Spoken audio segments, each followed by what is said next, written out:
Hey, John Yax here. Question for you. Do you believe it's possible to be financially healthy doing your passion? So the example I'm going to give is yoga. Can you make a living doing yoga? So a lot of you are like, well, yeah, I think so. But your own personal experience is saying, no, I can't. I come out of yoga training, I get involved in a studio and I teach and I teach and I teach. And then I'm teaching another studio and I'm trying to make ends meet. And then I end up having to wait tables or have some corporate job on the side. And in order to be financially healthy, I have to give up more of that and take on more of the stuff that I'm not really into. All right, so is it possible to make a living doing what you love? That's the question, right? Is it possible? Well, just like anything else, there's a science to it. And you look at some of the most successful people in any field that they're passionate about. There's a great example of this gentleman who he could never dunk a basketball. And so he studied how to create more jump, right? How to create a more vertical leap. And then he just posted that every time he found a new thing, he tested it and then posted it on YouTube. And he did this and did this and did this. He was kind of just tracking his own progress, but people started looking at it and following it. And then he developed this into a multi-million-dollar business. So that's jumping, guys. That's like what I'm proposing to you all is there is no reason why we can't be financially successful, financially abundant teaching yoga. And in fact, we should be.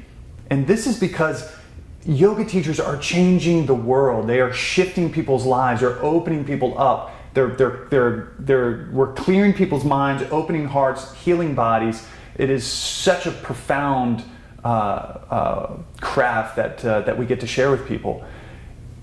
And the challenge of it, and one of our goals in this life is to help people find a way to make not only just scrape by, but make a living, be financially abundant doing this work.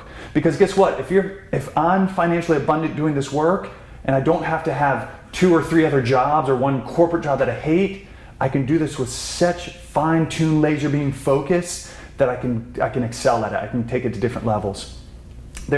Now, what I hear you say, and what a lot of people will say is, well, you shouldn't make money. You shouldn't be financially abundant. You shouldn't be successful teaching yoga. It was the same way in martial arts. You shouldn't be financially abundant teaching martial arts. As a teacher, you should be a pauper. You should just scraping by, or you shouldn't teach. You shouldn't charge anything and just work off donation. And so her sister, she moved to Hawaii at one point of her life, and she started teaching out there, and she got involved in this, call it a studio, but it was kind of a donated space where these group of teachers would teach, but it was organized in a way that there was one person that was organizing the whole thing, and he was adamant about, you should not charge for yoga. You shouldn't charge for it. It should be free. Well, a little backstory on him, he was right around the .com bubble, right? He got into that era of the .com bubble, made millions, got out before it popped, and was financially set. So obviously he could tell people, you shouldn't charge anything teaching yoga, because he didn't have to make a living. He was set already. The rest of us are not. We need to make a living, and why not do it through yoga? Why not do it through your passion? Why not? And if your passion isn't yoga and you're watching this, you're like, well, John, my passion is teaching martial arts, or my passion is basket weaving. Why not make a living doing that?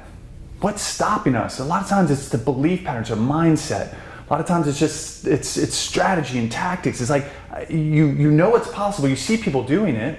Right? If you look around, there are people that are making a beautiful living teaching yoga, beautiful living teaching people how to jump, a beautiful living teaching knitting. Right? There are people out there that are doing it, and they're doing it in a specific way.